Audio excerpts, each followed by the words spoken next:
Hi, I'm Joey Pinz. People ask me, how did I lose 130 pounds? The quick answer is always discipline. I started my business, wasn't paying attention to my health, was eating too much, drinking too much sweets. My daughter was born. Next thing I know, I'm pre-diabetic, I have hypertension. I knew something had to change. Discipline. I, like many of you, have faced many challenges in your career, in your family, in your life, in your faith. How did you attack them? How did you approach them? How did you solve them, hopefully? It all had to have some degree of discipline. I'm also asked, how did you found and start a tech business that lasted over 25 years? Discipline. I was committed to it, enjoyed technology, didn't enjoy some aspects of it, but knew it was necessary. Discipline. Our podcast mission: how do we use discipline to better ourselves and society? Join me, please, as I talk to interesting people and discuss how they use discipline in their family, in their passion, in their careers, and how it helped them. Our podcast vision: growth through learning from others. Joey Pinz Disciple Conversations. It'll be light and serious. Join us, please. Thank you for consideration. Absolutely. Robert Cioffi, good morning. How are you, sir? Oh, fantastic. We're here at ConnectWise Secure in Orlando. What are some of your goals this week, Robert? You know, one of the goals I set out as I actually wrote this on the airplane coming down here was to just meet a couple of new interesting people, right? You know, we think about, oh, I got to figure out like what my next vendor is, what product, I got to sit through a session and learn something new. We all know, Joe, that this community is built on relationships, and the more relationships I can build, the better I become. So, you know, a lot of it is in reinforcement or rekindling of some old relationships, but I was really looking forward to meeting a couple of new people I had never connected with, and I think I was able to do that. Because we've been coming to these, Robert, for Yeah, for a very long time. years or Yeah, Joe, but people move on. They come in and out of the yes, channel, or yes. they either sell their practices and just, retire into the sunset, or vendor acquisitions. I mean, there's a million reasons why relationships can change over time. And what should MSPs be doing this week? This week, Yeah, you at mean this here, event. or at this event, or really, I'll say it at any event, Yeah. is continuing to invest in those relationships. It's really all about community. I mean, you know my story, Joe. You know that we suffered one of the worst unimaginable things an MSP can go through, a mass scale ransomware attack affecting all of our customers. And one of the biggest things I can point to in terms of our ability to recover was the community response, the response that we got from both vendors as well as peers that came to our aid during our darkest hour. And uh, I took stock of my good fortunes a month and a half after the attack, after most of the initial, warfare was over and the smoke started to clear. And I realized that it was a decade plus of investment into coming to places like here and getting connected with people, and investing in those business professional relationships that really helped, right? And I often think about MSPs that are out there that keep the rest of the community at arm's length. I don't have time for it. It's too much money. I feel like somebody's going to steal my ideas. If I get too close to my local competitor, they're going to steal my client. And especially the way things are today, you could be many states away and potentially steal my client. And that is the furthest thing from the truth. None of that ever happens. Because if it did, these conferences would not exist. Right, absolutely. And the MSPs that come here that just kind of I did the first timers, right? I've been doing it for a while. I did it with Susan and Brad, and you could just tell they're just kind of, they're they're just kind of, they're introverts. A lot of them are technicians. They like technology, and we're trying to encourage them to talk to people. How do we, get them out of their shell a little bit? I think it's really largely up to them. I did a webinar with ConnectWise prior to IT Nation Connect and it was definitely in October of last year, and it was about supercharging. The title was Supercharging Your Conference Experience. I'll take a little bit of credit for that little passport booklet because I think they took a lot of those concepts and codified it within that booklet. But it's really up to the individual, and I would say for those that may, if these words are resonating with you, oh, I'm that person who's maybe a little gun shy. I say pick some of the easy things. When you sit down at a lunch table, make sure you sit at a table that has a lot of people, that has an open seat. Just introduce yourself, listen to other people, just ask questions. Don't feel like it's an interview. It's almost like, I hate to put it in these terms. Joe, you think you know where I'm going with this is, it's almost like going to a bar, right? And trying to meet girls when you were a young man like me. And I realized that I failed so many times because I tried too damn hard, right? And when you try hard, women run away. When you're just yourself and you relax and you just play it cool, that's when people can sense that you're just a human just like them, and they'll pick up on it. So it's really the same. Like, it's funny for me to use that analogy, but I think there's a lot of parallels there. You sit down at lunch, just say, hey, I'm Robert. I'm from Yonkers, New York. If you know where that is, I can see the New York City skyline from where I grew up. And people will start asking you questions. Oh, my brother used to live in Peekskill, and like all kinds of weird little. And suddenly, what does this have to do with your IT business? Nothing, but it gets you to those relationships because now they'll start to open up, right? So where are you from, Joe? Well, I'm from Louisiana, or whatever. And then, you sit down next to them at a next session and you begin to trade information. What did you think about that, right? What were your key takeaways from it? And it just starts to build momentum. It's addictive. It is. Joe, I think once you start and you realize the power of community and all the great help that you can get, for me, it's almost like a high I get out of meeting people and talking with them, exchanging ideas, getting new information. It's not only it saved our ass during our worst time in our lives, but it's helped us improve our business in so many ways, both in growth and in profitability. Sure does. So, very cool. And we're both big advocates, Robert, of the peer groups. We joined HTG, which became Evolve. I mean, I know for me that changed everything about my business. I was all alone, and then you're in a room with these people. I mean, I can't speak more about it. Yes, that. And I could go on for about an hour talking about my experiences there. But, that's a great way to go deep with people in a smaller group setting, but you can build immense trust with over time. So anyone who is listening to this right now or watching and hearing me say this, I think it's really good. It's another good way to get really invested in the community is finding any kind of peer group, whether it's a local product user group or whether it's a full engagement with an IT Nation Evolve, which I highly promote. Yes. But anything that you can do, you start to build those more comfortable relationships because most of us are introverts, right? I know a lot of people think I'm an extrovert. I'm really an introvert. I'd rather just sit in smaller groups and have more deeper, longer conversations with specific individuals, right? Yes, I love being on stage and I get a big high out of that. But at the end of the day, I just want to close off the world and, just not talk to anybody because I get burnt. But my point is that I think as humans, we look for our tribes when we get in that comfort zone with the people that we kind of trust. And I think peer groups are an excellent way of doing that because then you can really start to go deeper on what's most important to you or where are your blind spots. And when you hear, I'll say, constructive criticism from a peer, it's coming from a good place, and they're giving you that advice because it's based on their understanding of you as a business person, as a human, as dare I even say the word friend, right?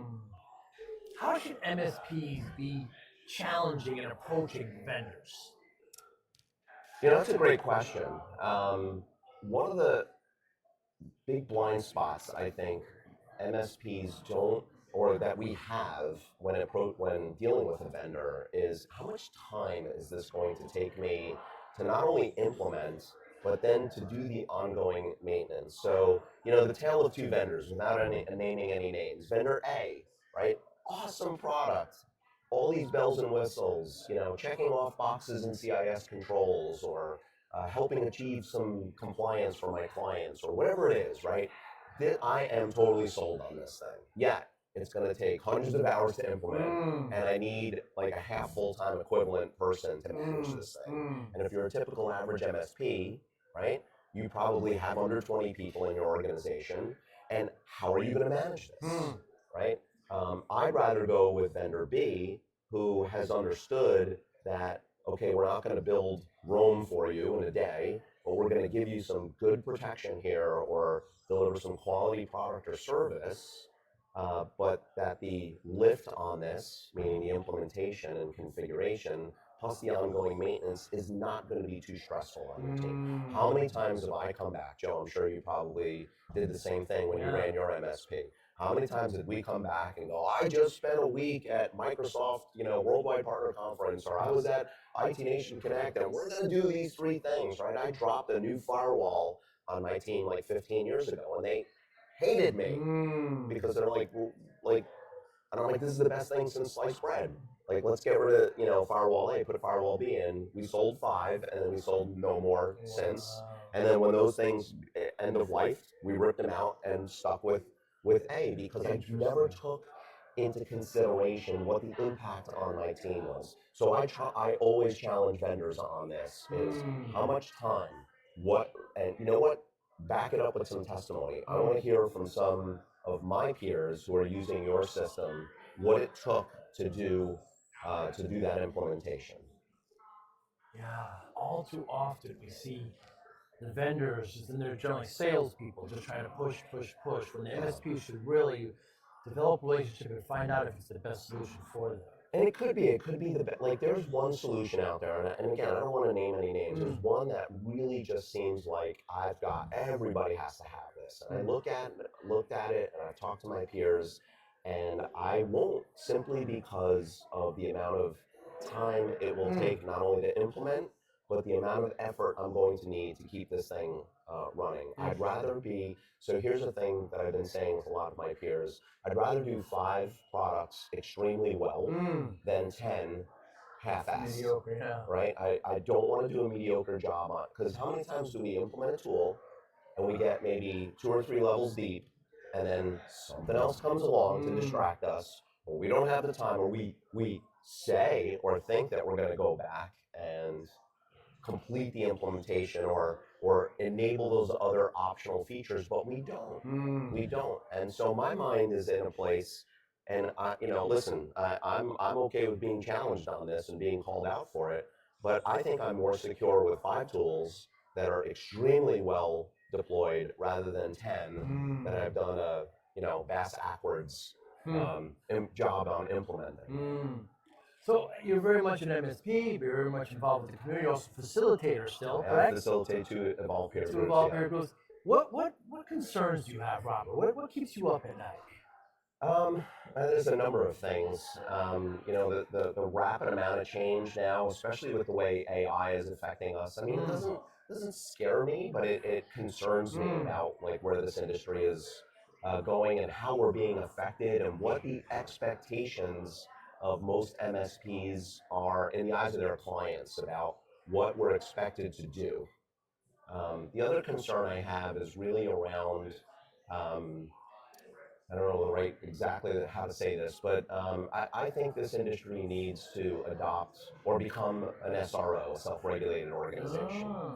Joe, if I tried to practice medicine or law or do tax returns, I would probably be arrested for trying to deliver those services, right? Because I don't have the certification or the accreditation to do so. If I tried to provide financial advice professionally and be paid for that, same thing. For Pete's sakes, the lady who sold me my house and the lady who cuts my hair every couple of weeks, both of them require licenses. Right now, I'm not suggesting that they shouldn't have licenses. I think they should have licenses. You think about what we do in the IT business, right? My mom, who's an 85-year-old Italian immigrant whose first language is not English, and she didn't get past the sixth grade because they just didn't have sixth grade. They didn't have seventh grade in the town that she grew up in. She could print a business card and call herself an MSP tomorrow. Yeah, she could. She could. Yeah. She could. There's no barriers to entry in this industry. And vendor certifications, BS. I mean, they're nice, but if I call myself a CISSP, does that really qualify me to be in this business? I think we need to become a self-regulated organization, and it will push everybody to be better. I don't mean to like overcomplicate this business. I think it'll actually make things less complicated. And for all of us who know back home when we're dealing with bottom feeders, right, who don't adhere to the proper security standards and aren't staffed correctly and don't implement the right processes, right, and they're able to offer a blank service, not a good word, a blank service at half the rate, and our customers, there's a lot of market confusion because most of our customers, they're heavily swayed by the price. And I don't mean to use this as a cudgel or a weapon to force the entire SMB client community to pay more for services, but they should be paying the right amount for services.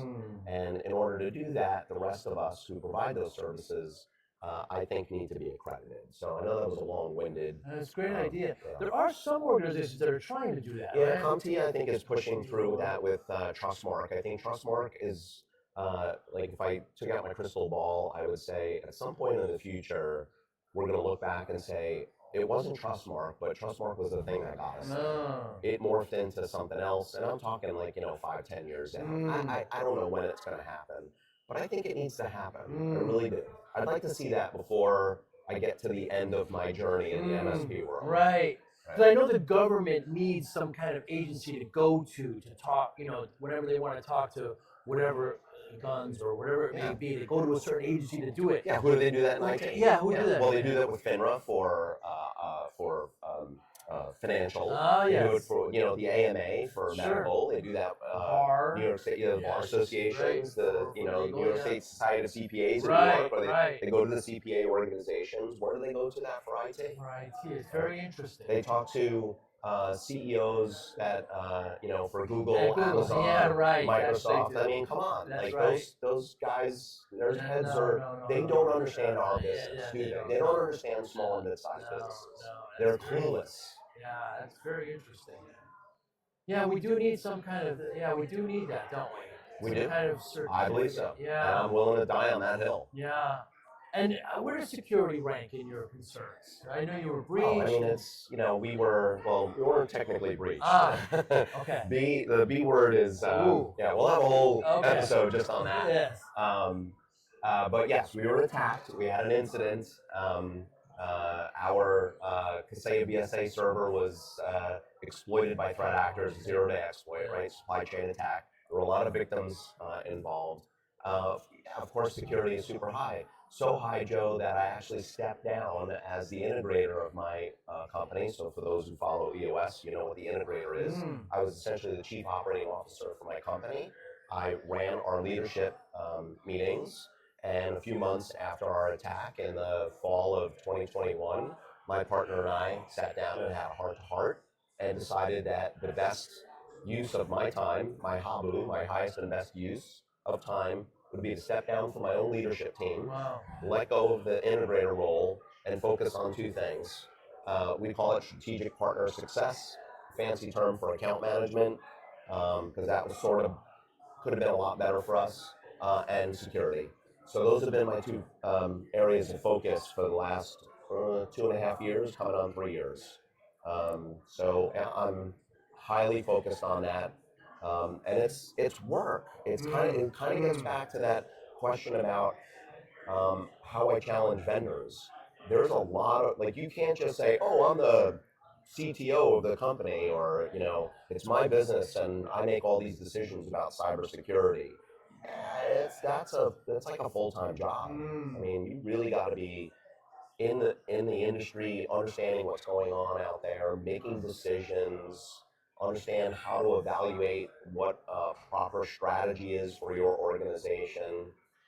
Just at its very basic core, CIS controls, trust mark, using those tools to how to properly vet vendors, looking for your gaps, trying to build budgets around this. I mean, I can't just sign up for every tool. It doesn't work that way, right? I have to understand how to price this to my customers. Are they willing to purchase this security and protection at the price that we're trying to offer it at? I mean, I could sign up for every single system and tool out there and get us to CIS controls, IG3, but it'll cost you $400 a user, right? I mean, maybe I'm exaggerating a little bit, but my point is that I'll quickly price myself out of my market. So where's the balance? And I think when you're trying to focus on security, you have to make those those tough choices, and you have to be able to discern where you should be going strategically and where you can put things off for a little bit, right? And full well understanding and knowing that you just can't deliver a perfect solution. Right. It doesn't exist. What would anybody listening, watching, what would they be surprised to hear about you? About personally, me? Robert? Yeah. Oh man. Some of your hobbies, I know you're decently well. I grow tomatoes. Yes, you do. A little bit of a passion project. When I was a kid, my backyard was not grass. My parents always used to plant these tomato, what I call trees, because these things would grow 7-8 feet tall. I remember one year we had like 140 tomato plants in the backyard. A couple basil bushes, towards the back corner, a little bit of parsley, but that was about it. We used to make tomato sauce, not gravy. Don't fight me. I agree. Don't fight me. 100%. Anybody out there says gravy, you're absolutely wrong. You have two Italians over here who are telling you. You notice the New York accent. I'll even go marinara. Yes. The gravy is what we put on Thanksgiving. Yes, exactly. That's the brown sauce that you put on turkey at Thanksgiving, correct. Actually, I have a whole, I researched that. Did you really? Where the words came from and how they got distorted. That's another episode. Yes, sir. About Italian heritage. Italian-American heritage, to be particular. Very different. But yeah, I grow these giant beefsteak tomatoes. My world record is 2.5 pounds. I grow tomatoes the size of a cantaloupe. I usually get 1 to 1.5 pound tomatoes off my tomato trees, not Right. It's a little bit of a passion project. Put too much time into building a garden and critter proofing it. Yes. I feel like I'm Bill Murray in Caddyshack. Right. Yeah. The groundskeeper. Yeah. Chasing me out. What are you doing in my garden? I love seeing the vegetables on Facebook. It's great. Yeah. So that's, I don't know, I just pulled something out at random.